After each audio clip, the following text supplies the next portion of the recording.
The T-90M Provorov. It was called the world's best tank, the pinnacle of Russian armor. It rolled toward Ukrainian defenses near Shakove. Its mission: to change the face of modern warfare. For months, these machines were stockpiled, a secret weapon, held in reserve by the army. But when the assault began on October 9th, the battlefield delivered a verdict no one expected. According to Ukraine's Ministry of Finance, the reality was stark. By October 14th, Russian tank losses reached an astonishing 11,256 units destroyed. For months, the Kremlin had dismissed this war analysis. They insisted only old Soviet-era vehicles were lost expendable machines to drain Ukrainian weapons, not to win a war. The real armor, the advanced T-90Ms, had been held back. But in early October, after a year-long buildup, Moscow finally committed its premier troops and tanks to the Donetsk front. Confidence was absolute. These modern weapons would succeed where all others had failed. The objective: the city of Pokrovsk, a critical logistical hub, the nerve center of eastern Ukraine's defense. Intelligence reports, cited by analyst David Axe, confirmed the scale of the plan. The assault had been prepared for months. The Kremlin reserved its T-90Ms for this single massive push, a focal point in this global conflict. The objective was to finally shatter Ukraine's defense systems in the region. The summer campaign had stalled, infantry-heavy tactics had failed. Small units of troops attempted infiltration. They could not hold ground. The October 9th offensive was designed to be the definitive military solution. A mechanized assault. The full power of armor, vehicles, and elite soldiers unleashed. The High Command had every reason to believe it would work. Back in June of 2023, state media had quoted the boast: the T-90M was, without question, the world's best tank. The claims were bold: unmatched range, superior accuracy, impenetrable protection. As soon as it approaches positions, the declaration stated, no chances are left for anyone. On October 9th, Ukrainian forces proved that statement false within hours. On paper, the T-90M specifications are formidable, a true marvel of defense technology.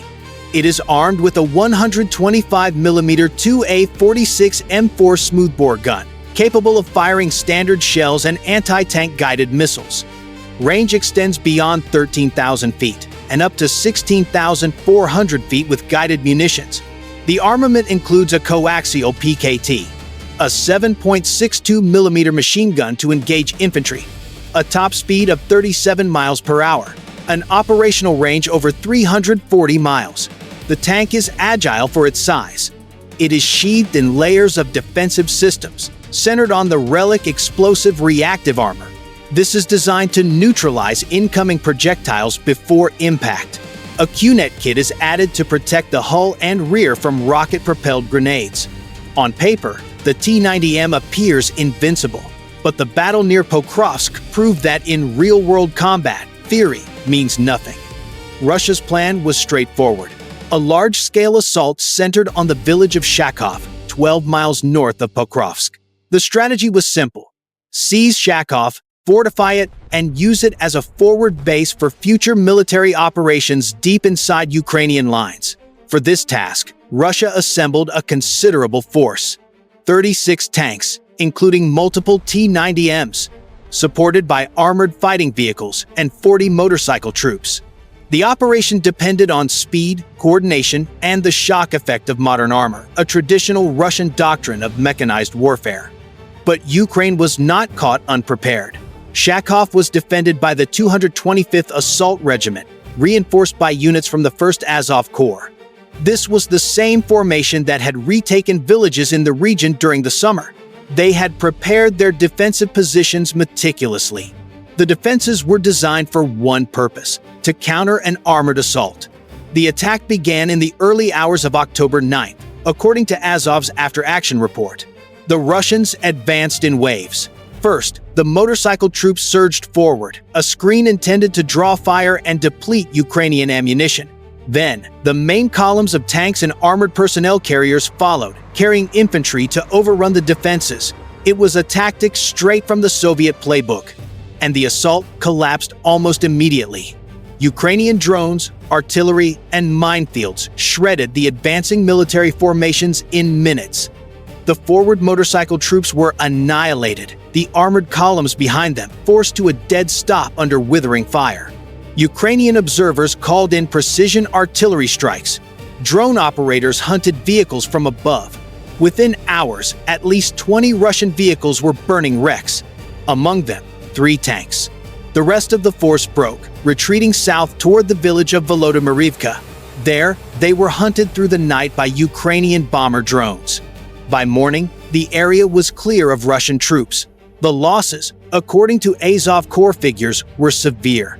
The final count for the Russian army: 3 tanks, 16 armored fighting vehicles, 41 motorcycles, and 2 light vehicles lost in a single day of warfare. The human cost was catastrophic. 107 confirmed killed, 51 wounded. The assault force was effectively wiped out. War analysis from David Axe suggests many of these soldiers belonged to Russia's elite Marine brigades, formations recently redeployed to the Donetsk sector. If this military news is accurate, it means some of Russia's best conventional troops were broken in a matter of hours. The so-called Invincible T-90Ms offered no advantage. Instead, they became symbols of another failed gambit in modern warfare.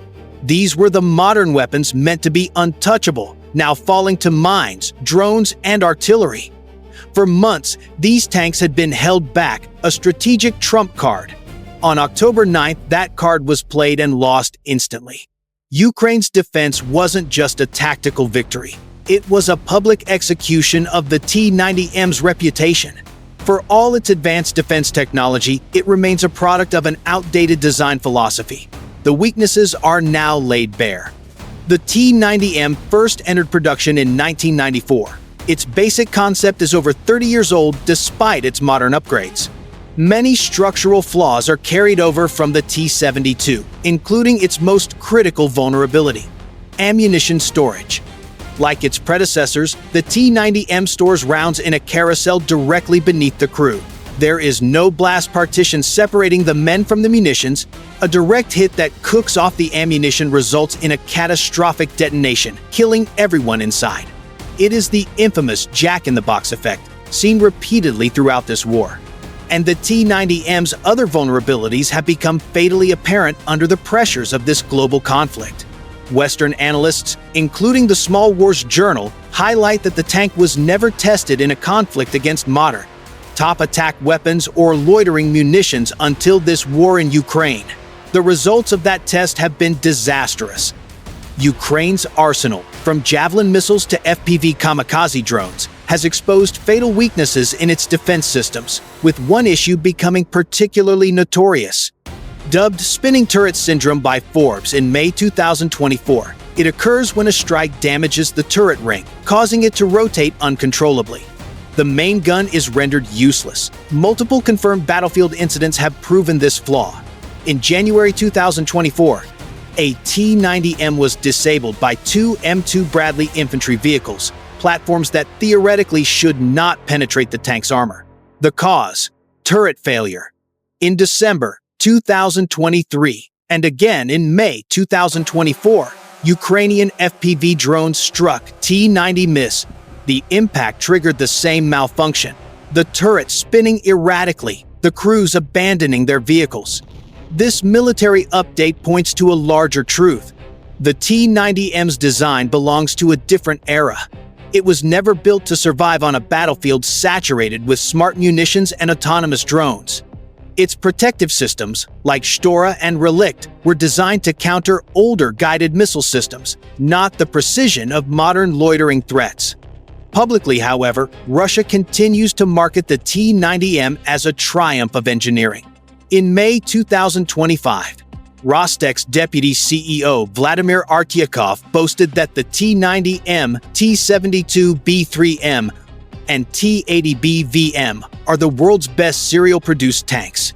This is Kremlin propaganda, a desperate attempt to project strength as battlefield evidence tells a different story. In reality, even allies are losing faith. India, once a prime customer for Russian armor, committed in 2019. The contract was for nearly 470 T-90Ms, a $2 billion deal. But within years, India's army reported critical failures in reliability and performance.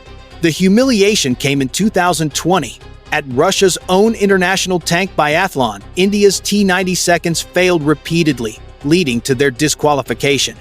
By 2022, Indian defense sources were looking west to alternatives like the French Leclerc, long before the T-90Ms rolled toward Shakove.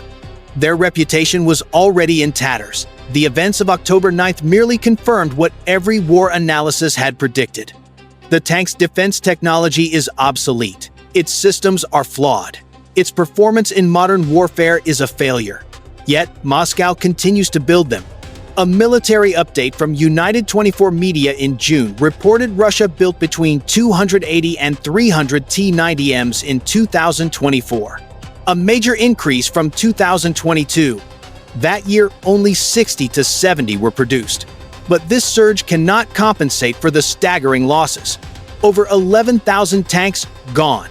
The replacement rate is brutal. Just one new tank for every 10 lost. Still, Russia seems determined to maintain the illusion of military strength. The propaganda that glorified the T-90M before the war now justifies its continued production, portrayed by the Kremlin as a sign of resilience. It's proof, they claim, that Russia can sustain its war effort despite mounting losses. But on the battlefield, Ukrainian soldiers have proven otherwise, time and again. A fresh coat of paint and upgraded sensors cannot hide the reality of old engineering. On October 9th, the myth of the T-90M met the brutal reality of Ukrainian firepower. In a single day, a force that took over a year to assemble was annihilated. These advanced weapons, meant to dominate, were turned to scrap. Burning wrecks littered the field. Experienced troops, trained for mechanized warfare, were neutralized or forced to retreat. For Moscow, the lesson is clear but politically toxic. Technology built on Soviet foundations cannot compete in 21st century warfare. This new era is dominated by drones, precision munitions, and integrated reconnaissance. The T-90M was meant to be a symbol of Russia's modernization, a statement that Moscow could still produce world-class weapons. Instead, it has become a case study in the failure to adapt. As long as the Russian army relies on these outdated systems, Ukraine's evolving tactics, a lethal combination of drones, artillery, and anti-tank teams, will continue to dismantle them. What happened near Shakove was not an isolated incident. It was a snapshot of a larger truth about this global conflict. Russia's reliance on prestige weapons that cannot survive modern battle conditions. The T-90M's destruction in less than a day underscores a stark fact. The technological advantage Moscow once claimed has completely evaporated. For Ukraine, the military news is equally clear. Prepared defenses, determined men and women, and modern weapons. Coordinated tactics can defeat even Russia's most advanced armor. The myth of the invincible T-90M died in the mud of Donetsk, and with it, another piece of Russia's shrinking credibility. But the T-90M will likely continue rolling off Russia's production lines in the coming years, either for internal use or export. But after its performance, it's doubtful any nation's military leadership, be it Army, Navy, Air Force, or Marines, will see it as a top-tier tank. On October 9th, Ukraine didn't just destroy a formation of armored vehicles. It exposed a core weakness at the heart of Russia's military machine: the inability to innovate beyond its Soviet legacy. The so-called Invincible tanks lasted less than a day. In modern warfare, that says everything.